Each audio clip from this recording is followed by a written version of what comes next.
Hello, America. Welcome to the Junto Podcast, where we promote the practical applications of critical thinking and bold creativity. I am your host, Edgar Mills. Thanks for joining us.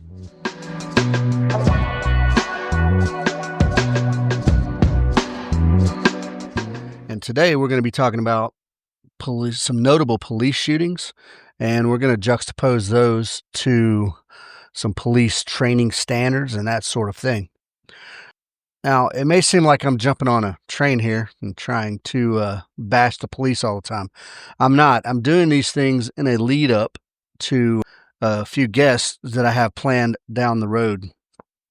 So I want to get a lot of information out there first to set these guys up for success. So let's just jump into it. First, what I'm going to do is go over a few of these notable shootings. We're going to kind of summarize them, talk about the dubious impact it had, and then try to talk about like how could that have been fixed or avoided or just had a better outcome. I'm sure you all remember because, well, most of these are within the past 5 years anyway.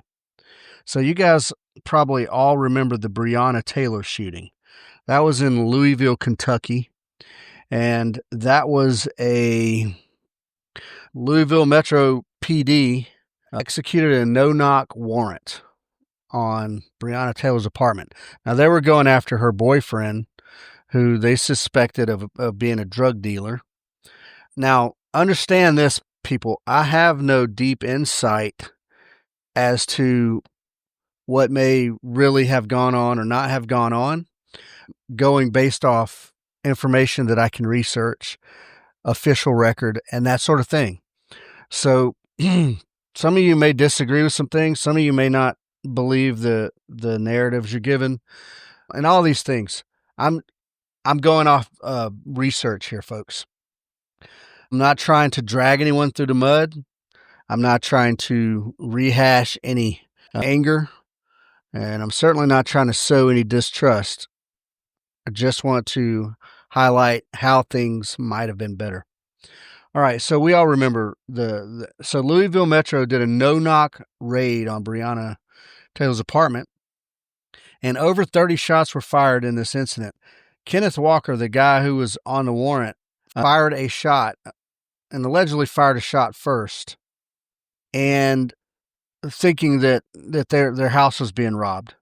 And why is this? Because the police did a no-knock warrant and they didn't announce themselves.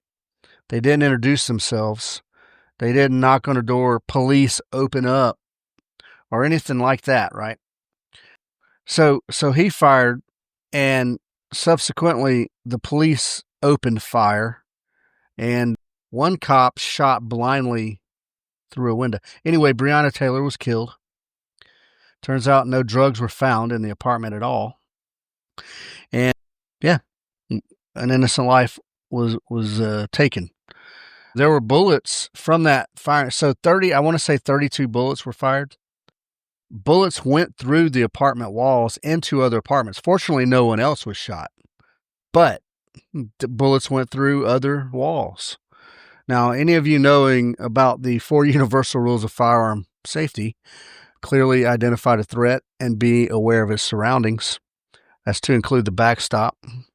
Anyway, so what was the dubious elements here? Why is this dubious? Why was this a bad thing? Did it get so much attention? Well, first of all, I've said this plenty of times. I don't agree with no-knock warrants inside the borders of the United States on American citizens. Now, look, if you've got a cartel cell operating inside the borders, it might warrant a no-knock raid. But an American citizen, I don't think there should be such a thing as a no-knock warrant, because we have the Second Amendment in America, and what exactly happened here could happen to anyone, folks. If the police bust up in your door without announcing themselves, and you're an legally armed American citizen, who's wrong in this situation? Well, I say the police in this particular situation. So the fact that they did a no-knock warrant at all and they did not identify themselves, that's two things that I feel like were like no-brainers, right? But then once the gunfire started going off, what happened? Yeah, all the sympathetic firing. One guy shot into a window that had a curtain over it.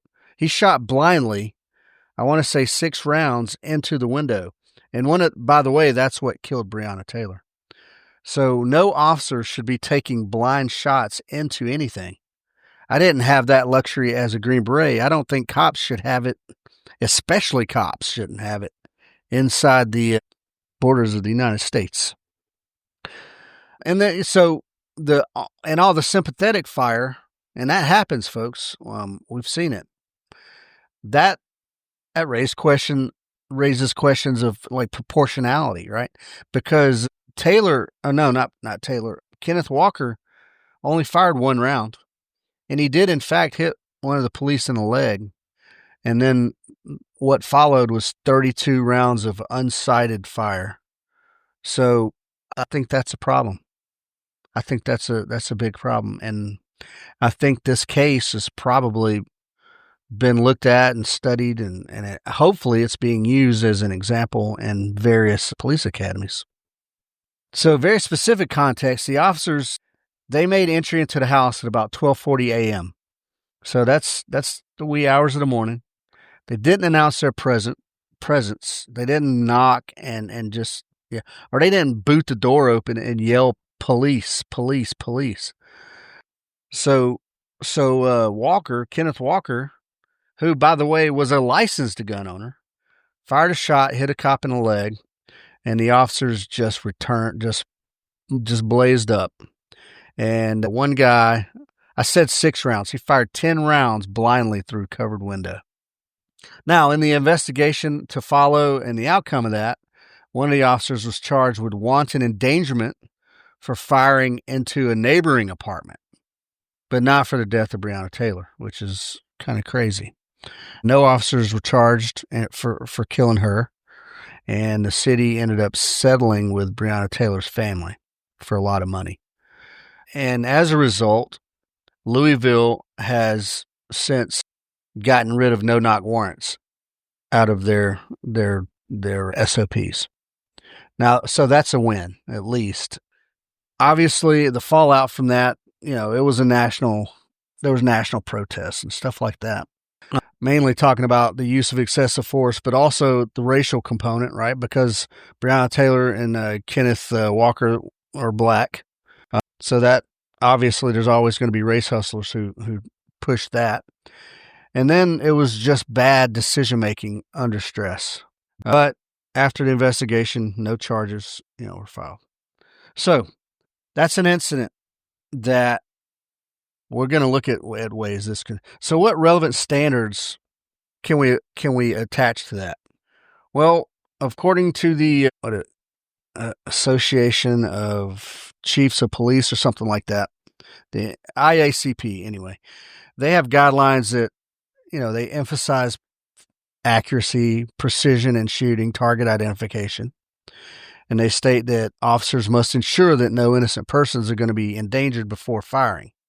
Well, I mean, they can write that, but if the officers aren't executing that, that's a standard that was at play that was violated for sure. FBI use of force protocols requires that officers assess the threat and use deadly force only when lesser means are insufficient. So proportionality, and the military has that as well. And you have to have a clear regard for bystanders. You just can't blaze away and not consider the possibility that there's a child on the other side of the wall that you just blaze through. So the FBI's protocols require a sort of proportionality. And then there's situational awareness sort of, I don't want to say standards, but general rule of thumb is that most of the time officers will announce themselves. But these no-knock raids, I don't know what they expect to happen when they do that, but that's just asking for violence, man. So even on a raid, even on a no-knock, you still have to assess the environment. Like, it's ongoing assessment. And you have to be mindful of collateral damage, man. You just have to. Especially in a friggin' apartment complex where you got, let's imagine a 3-story apartment complex where you live in the middle on the second floor. That means you got neighbors at least upstairs, at least downstairs, and probably on one side of you. So that's sporty for cops. I know it is, man. But that's where the training you have to be there. You have to be there. So those are the sort of relevant standards that we could put against this incident. So let's talk about some of the training gaps that we can put against this incident. Indiscriminate firing is not okay in any situation. It's just not. The police fired 32 rounds in total. 10 of those we know were through a covered window. That tells me that these dudes, based off hearing one gunshot, yeah, they were probably scared. And of course, why wouldn't you be if somebody's shooting at you? But they didn't have the presence of mind to even note that it was just the one shot. So anyway, my point is this: the discipline to have what in the Army we called tactical patience, and then clear target identification.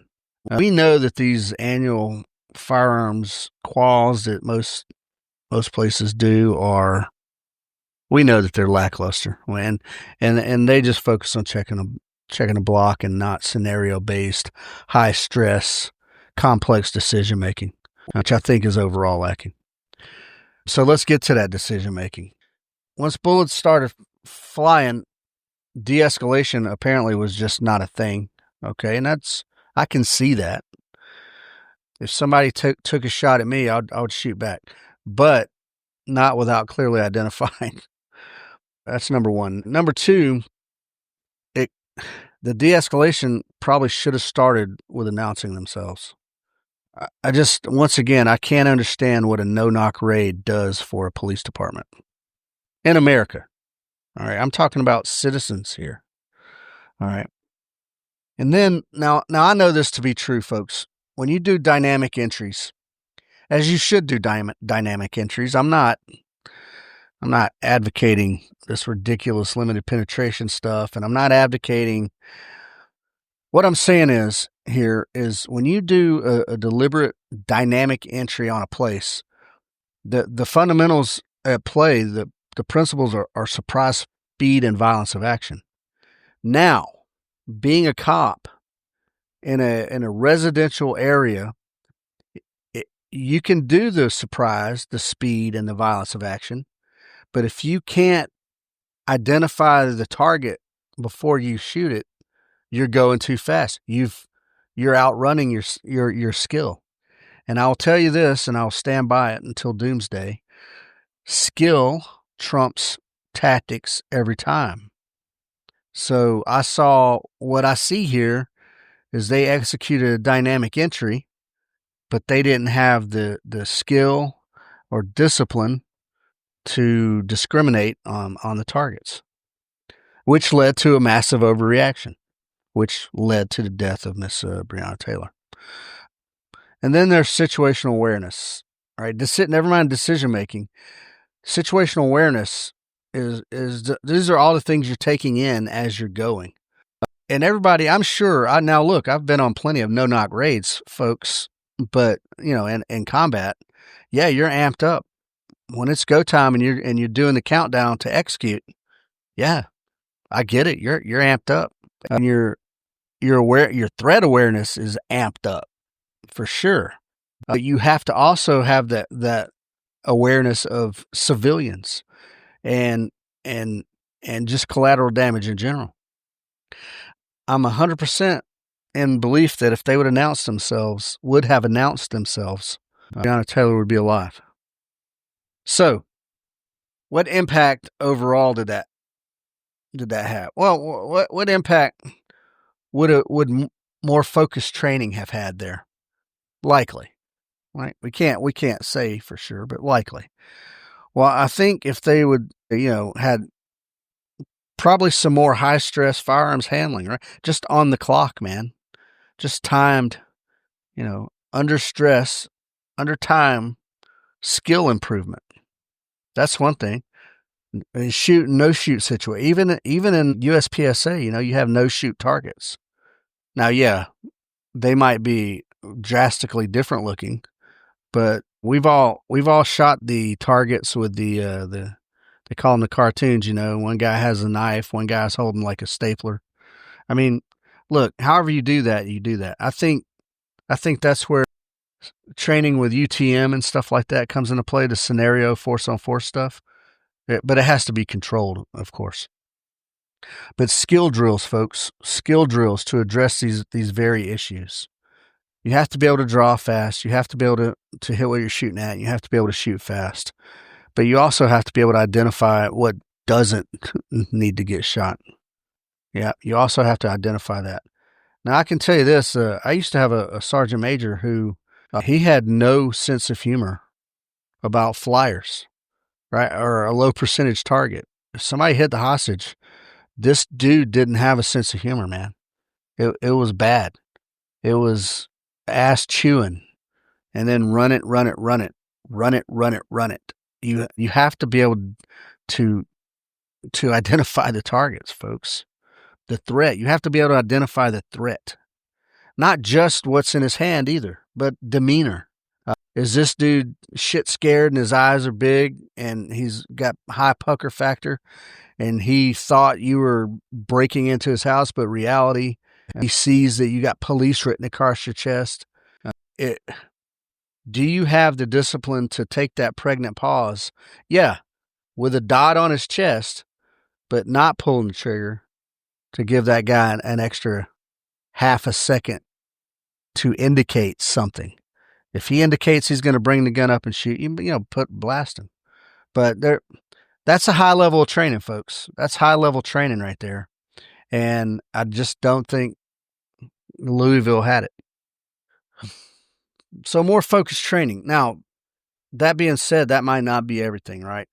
Training an individual to be his best self doesn't necessarily change sort of systemic issues like bad intelligence, for instance. That guy had a warrant. They had a warrant and found no drugs. So how good was the intelligence? I don't know. And then there's institutional pressures, like the organizational, like this is going to be an example. We need to get this guy off the streets, whatever. Kind of better planning and preparation also might have been able to do that. But let me tell you something. This dude, Kenneth Walker, instead of doing a no-knock raid at 12:40 a.m., is there a chance they could have just had eyes on his apartment and then picked him up at the 7-Eleven, with no incident whatsoever? I mean, there's 8 million different ways to do a thing. And I think they chose what they thought was going to be the most sexy way, but turned out to be a flaming disaster. All right, so that's the Breonna Taylor incident. We all know about it. We all saw it. You can feel one way or another about it. You can assume that Kenneth Walker was guilty if you want. But I think you need to be careful about that, because if you assume he was guilty because he was black or because of this, that, and the other, what happens if you find yourself in an ambiguous situation? Are we just going to assume you were guilty? Well, that's not what the law says, right? So be careful about making your assumptions or just backing the blue no matter what. Yeah, back the blue for sure. Law and order. We need some law and order. And police are doing a thankless job. That is true. Police are doing a thankless job. But they should be held to a higher standard when it comes to lethal force. It's my opinion. Okay. Next example. We have Willie McCoy shooting. That was in Vallejo, California. I want to say in 2019 or 2020. The Vallejo Police Department responded to a call about Willie McCoy as a 20-year-old black rapper unconscious in his car at the Taco Bell drive-thru with a gun in his lap. Officers surrounded the vehicle, and when McCoy kind of stirred a little bit, because he was asleep in his car, mind you, when he stirred, when he moved, officers fired 55 rounds in the span of 3.5 seconds. And they killed the guy, of course. And ultimately, one officer was disciplined for endangering colleagues with reckless firearm handling because of, possible fratricide or friendly fire, Because I imagined, I don't want to be ugly here, I don't know how that went down, but I can just imagine them doing a Polish ambush on the guy, right? Surrounding the car, everybody shooting inward toward each other. And if you're Polish, please don't be upset. I apologize. No bystanders were injured, but the officer's unsafe firearm handling created a risk of friendly fire, right? So bullets could have, especially shooting into a car, man. I don't care what any of these YouTube dudes have to say. You cannot predict accurately what a bullet's going to do once it passes through the window or the door of a car or the seat or you know what I mean? It's unpredictable. And that's the fact. It's unpredictable. You can guess, and you can get a good percentage of guessing. Yeah, shooting through windows, people have a general idea what's happening, but that's just a general idea, man. Depending on what the window's made out of, and all these things. There's so many variables. So at any rate, one cop, friendly fire was a hazard, but nobody got shot. But what was dubious about this whole thing? Well, shooting 55 rounds in 3 seconds. Like, how fearful were these dudes? I'm calling that into question, man. Like, how scared were they? That the minute that dude flinched, that they blazed up 55 rounds in this guy.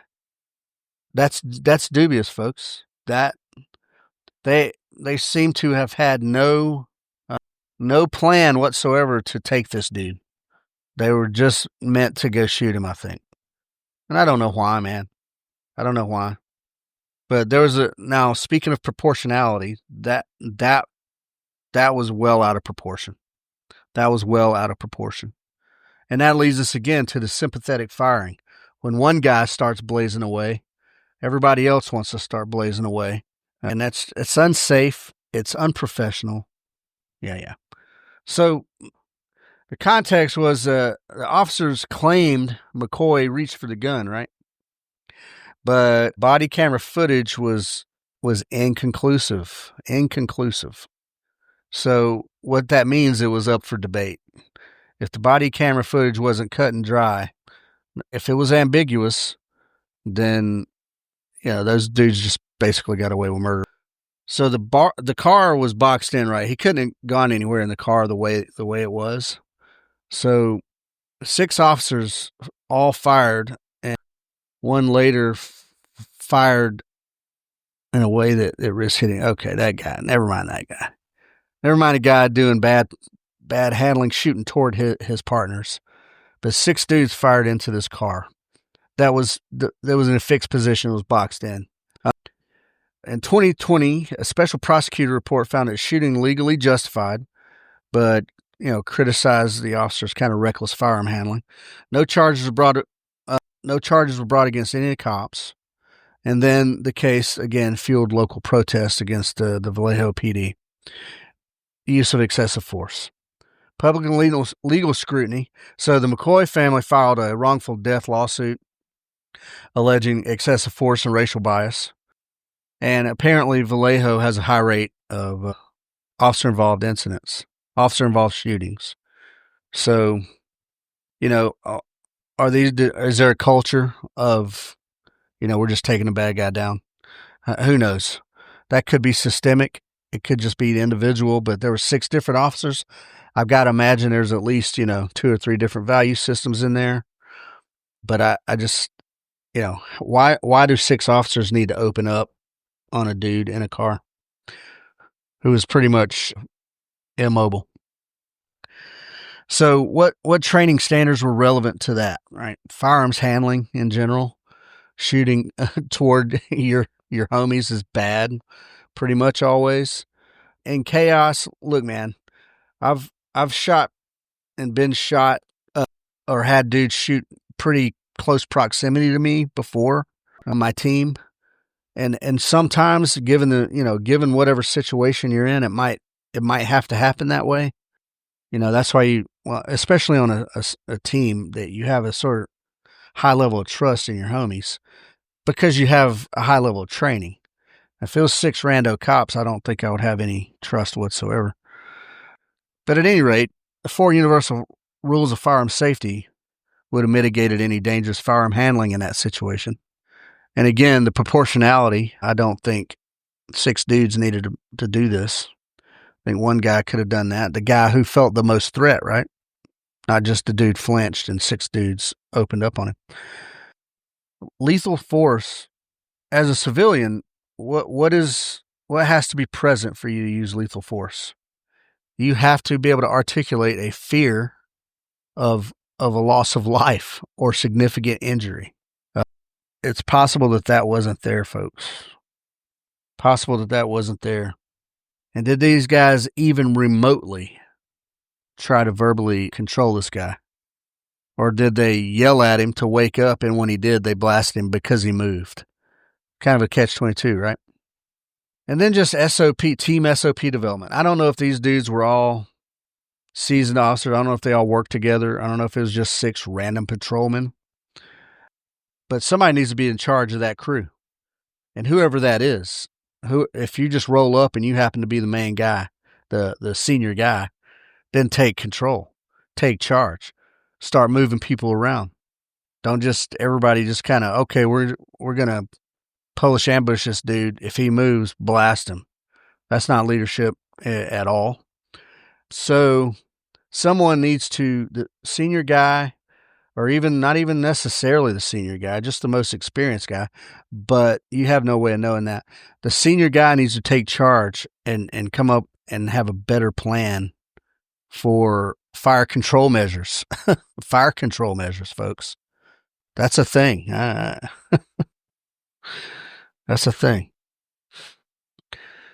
And what training gaps could have helped mitigate, if any? Well, firearms discipline, man. The friggin' 4 universal rules of firearm safety. Don't point at anything you don't want to shoot. Keep your finger off trigger, not a trigger guard, till you have sights aligned on target. Clearly identify the threat and be aware of its surroundings. So this incident kind of highlighted insufficient firearms training. Yep. And again, yearly qualifications are just checking the block. That's all they're really doing. Over-reliance on lethal force. Again, now when I carry on about how cops need more firearms training, they need to be the most proficient firearms handlers out there. They do. But that also means knowing when not to use lethal force. And increased skill level will help you feel more comfortable making decisions not to use lethal force, because you know that you can pick it up whenever you need it. Whereas if you're a marginally trained guy or officer, female, whatever, you may not have the confidence in your skill level to kind of de-escalate with the possible need to re-escalate, right? The fact that 6 officers shot 55 rounds, that's just bizarre. Couldn't one of those guys had a taser or something? I mean, I wasn't there, wasn't there. But it seems crazy that they went from 0 to 55 rounds in like 3 seconds. So they might have, I don't know. That might be a department culture right there. I don't know. And then sort of a lack of team SOP development, teamwork, small unit tactics. I don't know, again, how many of those guys worked together before or have never. Who knows? But I know even as an infantryman, we practice approaching a vehicle as a fire team, how to not flag each other and still get maximum fire into the car if necessary. And then only firing if there was a legit threat And then, the guy pulling security is probably the most likely guy to fire, not everybody. I mean, that's an infantry skill. It's an infantry skill. So what I'm saying is, if that's a basic infantry skill, why on earth isn't it a basic police skill? Yeah. Team SOP development, teamwork, small unit tactics, turn a battle drill. Anything that can be made into a battle drill should. Now, why is that? Why should you have battle drills in regards to the cops? It's decision making. It kind of refines your decision making. But sadly, the cops are faced with multiple different unknown things there. But still, battle drill. That's an action you take if, right? If this happens, I go into battle drill this, right? Approaching a vehicle and clearing the vehicle, that's essentially battle drill. Impact. What impact? What kind of more focused training could we have? Well, scenario-based training with multiple officers involved in these scenarios, and holding them to a standard. By the way, don't have no bullcrap half-assing just because it's with UTM. Right? Emphasize communication. Emphasize muscle discipline. Right? Emphasize who needs to fire versus who doesn't. Who has the best shot versus who's just firing into the damn car. If you've ever done a training scenario like that, right? Why haven't you if you haven't? But like the guy's in the car and not responding, that should prompt an action from you. Not as soon as he moves, you blast him, right? Verbal commands, non-lethals. I think that would have saved the day there. Verbal commands and non-lethals probably would have saved the day there. Probably. But I don't know, folks. I'm just giving an opinion. Cultural factors. What is Vallejo PD? They have a culture of high violence. They have a history. They have a higher rate of officer-involved shootings than most. So what does that tell you? Either you got a bunch of aggressive cops or you got a bunch of untrained cops. One or the other. And maybe both, which is double dangerous. So there's food for thought there, folks. 6 cops shooting into a car on one guy. Food for thought. Food for thought. All right. Now, you guys drive with me to Brooklyn Center, Minnesota. Daunte Wright. Everybody remembers that one. This was in 2021. And Daunte Wright was a traffic stop by the Brooklyn Center police officer named, I ain't going to name her name. Yeah, Kim Potter. Fatally shot Daunte Wright, who's a 20-year-old black dude, after she mistook her firearm for a taser. She stopped this guy for an expired tag, and he had an outstanding warrant. So he was going to go to jail. He resisted arrest and attempted to flee. All right. Now we see a clear escalation. And that caused Miss Kim Potter to pull out what she thought was her taser to drop Daunte, but it wasn't her taser at all. And she killed Daunte Wright. He was a sole victim. There wasn't any fratricide or any innocent civilians or anything like that. It did occur in a public area. And there was a risk to people standing around there because she didn't even know she had her gun in her hand. So that's clearly is it a training failure? I mean, to some of us, that just seems so obvious that how could you mistake your taser for your pistol? The dubious element of this whole thing obviously is that, right? So she either doesn't have her firearm in her hand enough to know what it feels like, or she don't have her taser in her hand enough to know what it feels like. And this, folks, is a 26-year veteran.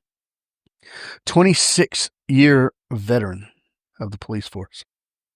So good on her for using the levels of escalation, right? Non-lethal, or thinking she was using the non-lethal, but she didn't. Body camera footage showed that she was even yelling taser, taser, taser before she pulled the daggum trigger, man. So now her firearm was out in front of her face that she should be able to clearly see that it was not a bright yellow thing in her hand, but a black firearm. Yeah. And then she says, "Oh, I grabbed the wrong gun." Oh. So Daunte Wright was unarmed. He did resist, and he created a perceived threat. She wasn't wrong in being threatened for him resisting and all that kind of stuff. And it was an outstanding warrant, which I don't know for what. But this happened right in the midst of all the George Floyd stuff, which we've talked about on here a little bit. So the outcome of that, she was convicted of first and second degree manslaughter and sentenced to 2 years. She did resign, and the city settled with Daunte Wright's family for a lot of money. And the case prompted Minnesota to mandate stricter taser training. Now, I think mandating stricter firearms training versus stricter taser training, I mean, both for sure. But again, if you wrongfully shoot somebody with a taser, it just sucks for them a little bit. They're not dead. The shooting occurred near Minneapolis, and that's where the Derek Chauvin trial was going on, and all that was sparking a bunch of racial protests. So then, the public scrutiny there was just out of control, because it seemed like for a little while there was just one after the other getting highlighted on the news, and arguably by design. But so Daunte Wright's family wanted to argue that it was a racially motivated stop and all that stuff. But I mean, if you got warrants and you're riding around with expired tags, I mean, come on, man. That doesn't excuse that. That's not a death sentence, however. What relevant standards were at play here? What relevant standards were at play? Well, firearms handling. Now, this was all point blank range, right? But she clearly didn't make the distinction between a lethal firearm and a friggin' taser. That's a blatant. And look, whatever the training program is, the officer has responsibility here. And I tell this to my students all the time. Look, you can come out here and give me money. If you don't implement what I teach you, you're just giving me money. You have to implement the things that you learn, that you're taught. Use of deadly force. Yeah, she thought she was doing the right thing. She thought she was, which is a bigger problem. So this problem here wasn't malice. It was incompetence, outright. And then under stress, right? She clearly was so overwhelmed with events. She was so overwhelmed with events that she wasn't able to manage her stress. She wasn't able to see that I don't have a big yellow thing in my hand. She was yelling taser. So she clearly goes through emotions, right? When she's in training, her once a year training for taser, using her taser. Taser, taser, taser. And then popped a dude. So she either doesn't have enough training over 26 years, or she doesn't pay attention. One or the other. Yep. I don't know how often officers train with their tasers. Like, I can't imagine it's that much, because they only train with their lethal firearm. Most of them are just once a year, unless you go out by yourself, on your own. So I wonder if it's even worse with tasers. I wonder. Huh. So then stress management, we talked about that. And then just misjudgment, right? Escalation. Like I said, I thought she was kind of doing the right thing. She just thought she thought she was too. She just wasn't. But I don't know. Could that have, what would have happened? What if the guy would have just ran away and she didn't blast him? This one's a hard one, because she just straight up grabbed the wrong gun and just didn't realize it. And that is unexcusable. All right. That's enough of that. So let's look at what's some common threads across each of these incidents we just talked about. One of the common themes is excessive or misjudged force. The other two cases were excessive force, for sure. Excessive rounds fired into the targets. And then this last one was just straight up misjudgment. But they were all disproportionate. And they all lead to some kind of training failure, be it mechanical skills of shooting or just situational awareness and decision-making under stress. So some of the things that these agencies need to think about is high-stress firearms handling. Not just these qualifications that they do, but like truly high-stress. You can't replicate somebody trying to kill you, but UTMs hurt pretty good. UTM rounds or simunition rounds, they hurt pretty good, right? They hurt enough that you should be getting the lesson there. You should be intimate as a police officer. You should be absolutely intimate with your firearm. You should be absolutely intimate with your firearm, but there's no excuse for reaching for your taser and coming out with your Glock and not knowing it immediately. No excuse. And then some of the small unit tactics, team SOP development. Because when you got 6 dudes and they all 6 think that they're the main character, there's no telling what's going to happen. Somebody's got to be in charge. Somebody's got to take charge. And when you build battle drills and you build SOPs, you can't SOP everything. You got to let situations develop. However, that's the foundation. The SOPs and the battle drills are the foundation of what you do from there. Do you know what I'm saying? And these, man, it kills me with these police like certifications and then the requalifications. I've seen guys with resumes, they got 30 odd certifications on their resume for, frickin' taser this and beanbag that and all these things, man. All these things, they get all these certifications and all they do is just check the block. You go take a couple hours of training, then you never get another piece of training on it. It's just to check the block. Residual risk, bystanders, friendly fire. Each one of these incidents puts someone else in danger. Each one did.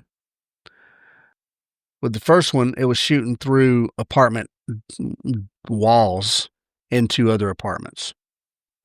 With the dude in the car, it was like 6 officers surrounding the car, shooting at each other, shooting toward each other. And then with this last one, with the mistaken identity on the firearm versus taser, that was in a public space, man. She didn't realize she had a lethal killing machine in her hand. Man, it's just so bizarre. So you could talk about all kind of training to address those things. And then in context of like systemic problems, right? All of those alleged some kind of racial bias because all the victims there were black. Not all the cops were black or white. There was a mix in each of those incidents. But like the Vallejo Police Department, they have an inordinate amount of officer-involved shooting. So that kind of implies that there's a culture around there of, I can see them being like, oh yeah, we take it to the bad guy. I can see them thinking that way. But that's not always right, man. It's not always right. Because even bad guys have constitutional rights. So it's hard to train away some of these deep-rooted systemic cultural issues. You can legislate it away. Yeah, it's illegal to be biased on the base of race or whatever. But you don't know a person's heart. So if you got a racist cop on your department and he's running around shooting black guys, if he's got like 3 or 4 officer involved shootings in the past 2 years, hey guy, dial it back a little bit. You can't train away somebody's character flaws unless they want to change. So the role of training is critical. It's critical. And the cops, they need more focused training with firearms. That's mechanical skill. That's muzzle discipline. That's moving around with a gun. That's target discrimination. even weapon differentiation, man. Like, you got to know. Now, most agencies, you have your taser on one side and your firearm on the other. Stress management and decision making under stress. That stuff can be trained. De-escalation can be trained. Yeah, it can be trained. Scenario-based training is good. You still need a high level of skill. Your skill trumps tactics. I said that, and I will continue to say it. Skill trumps tactics. But unless you do these scenario-based training drills, I think what the scenarios do is they give you a little Rolodex of, okay, this went this way, this worked, or this didn't. So let's reset and do it again. I think you're just building a little database, because most people don't know how they're going to react in a situation until it happens. But if you've had a chance to run through a similar situation, under time, under stress, that'll start to get in there and build your little neural pathways and all those things to give you sort of a direction to go. While I still need to solve this on the go, but I'm not having to solve it from scratch. I have a little bit. The more scenarios you can build in, now you can't replicate everything, but you can take scenarios that have happened before and replicate those. There's a channel on YouTube called Active Self-Protection, ASP, and they have videos of shootings from all over the world, man. And in one of my classes, I take about 4 or 5 videos that happen of shootings that happen in and around the Atlanta area. And then I recreate those scenarios for my students to see how they react to them. And it's a very effective way to build scenarios, because it's based off literal, real things that have happened. And it gives them an opportunity to, give it a go and fail, and then give it a go again, and then to start to build up their decision-making process under stress. It's very good. It's very good that we do that. You just can't, it's impossible to emphasize how important training is, and then just how little of it that they get. So Minnesota ended up, their taser training, they upped their taser training mandate, and that obviously was a net gain. The more training you do on a thing, obviously, the more efficient you're going to be with it, and the less errors were reported statewide on that because of that incident. And then departments, again, I talked about simunitions or UTM. They report fewer bystander injuries because that's the thing they train to think about. What are some limitations on training? Training cannot fully mitigate everything, right? Like in the Breonna Taylor case, that it's arguable that was a bad warrant, right? That the intel that they got that warrant approved was probably inadequate. So firearms training alone can't fix that. That's the intel guys doing their job correctly, and intel analysts and the cops working the confidential informants who are giving them information and trying to ascertain whether it's legit or not. All right, that's a whole different training, right? That's a whole different part of knowing your job. And then, like, department culture. Now, good training leads to confidence. And confidence, I think, helps mitigate any of this, these reactions, these aggressive reactions. I think the more, now, not just confidence, but skill, that confidence based in your skill, not just bravado, not just, testosterone and friggin' monster confidence. I mean, like, literal confidence in your skill to help you be more judicious with that skill. But these departments that have a culture of violating rights, for instance, you can't train that away necessarily. That's things that have to be talked about philosophically. That's leadership setting the tone and holding people accountable if they are overly aggressive. Now, I don't mind a bad guy getting scuffed up. They need to have some consequence when they're out there doing savagery. But almost nothing short of murder justifies murder, right? Yeah, I don't mind a bad guy getting the boots put to him if he's a legitimate bad guy, but again, my department culture might be a little looser than someone else's, but all my guys are going to be highly trained, and they're not going to accidentally shoot somebody. FBI notes that only 40% of agencies consistently report use of force data. Yeah. So if you don't even have to report use of force incidents, on a larger scale, well, whatever, then nobody's going to call you out on it. Then it's just going to be this once in a blue moon where something shows up on TikTok or something. And then you fight through that, you mitigate it, you settle with a family. So with the $12 million settled with Breonna Taylor's family, how much of that could have went to some training and mitigated that whole incident? Now, here's one that I'm gonna elaborate on a little bit. Over-reliance on militarized training may also exacerbate escalation of force. Now, what are you calling militarized training?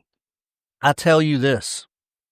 Shooting a gun, and I've said this on other podcasts, once the decision to pull the trigger has been made, shooting is functionally the same across, whether it's combat, whether it's self-defense, whether it's a police incident, or whether it's a competition out on the range on the weekend.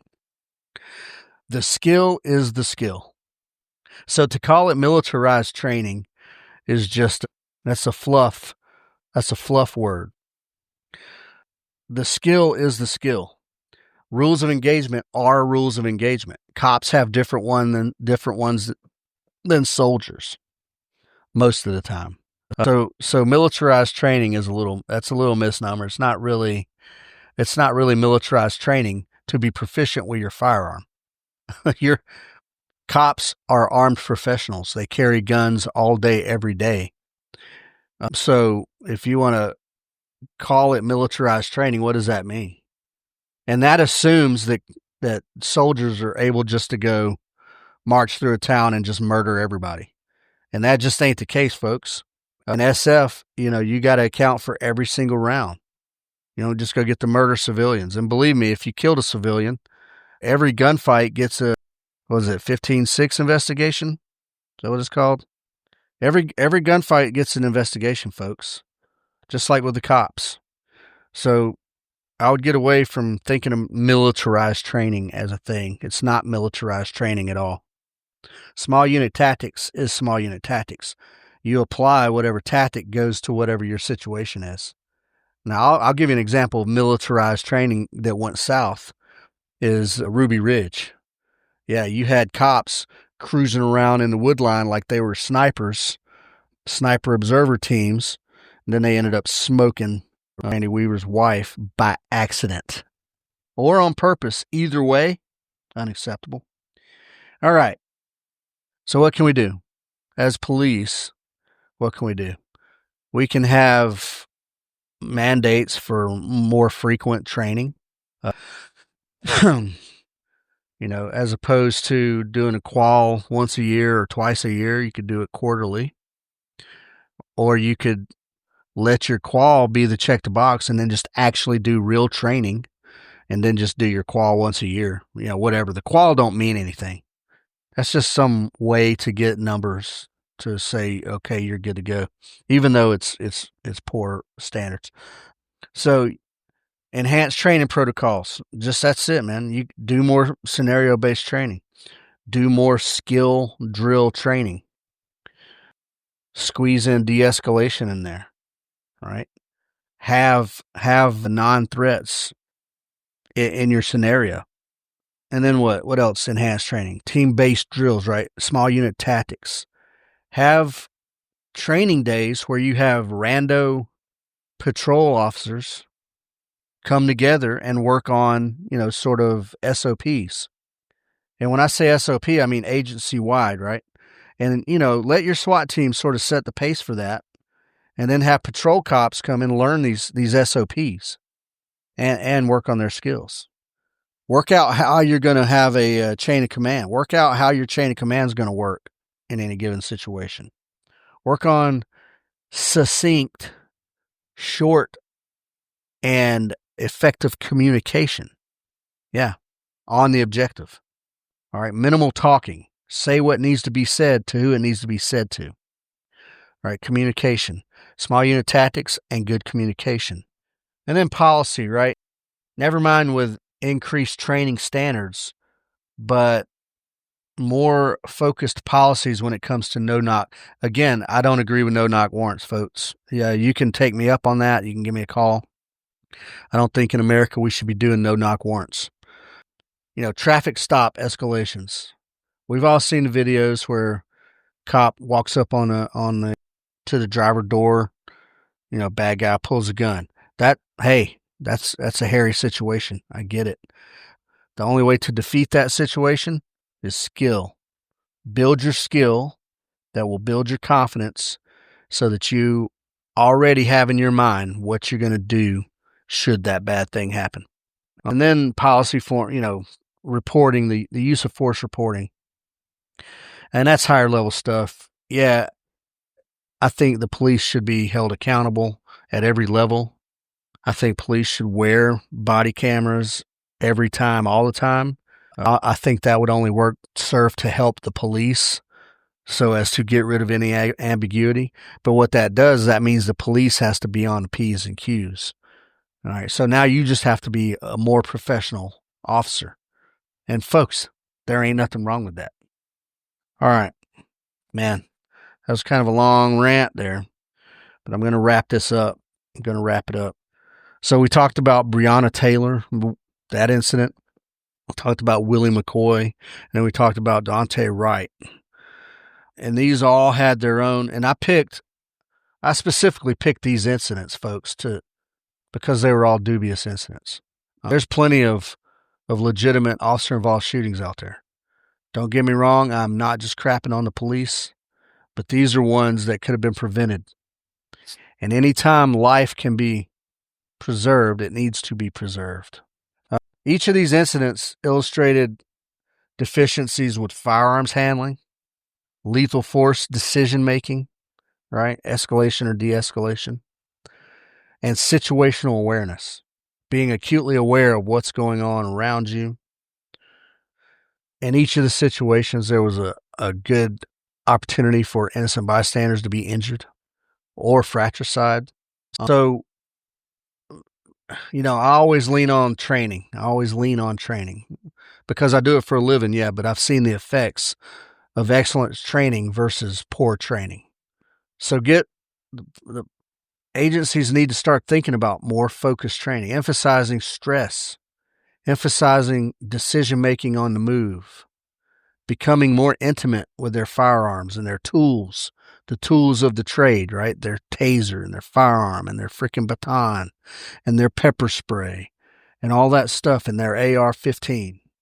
All right, the two ones that are lethal there, your pistol and your AR, you should be an absolute expert with those firearms, without question, because you're walking around not only with lethal force on your hip or in your car and the ability to use it at any time, but then in many cases you have the force of law that allows you to get away with something that a civilian wouldn't get away with when it comes to negligence.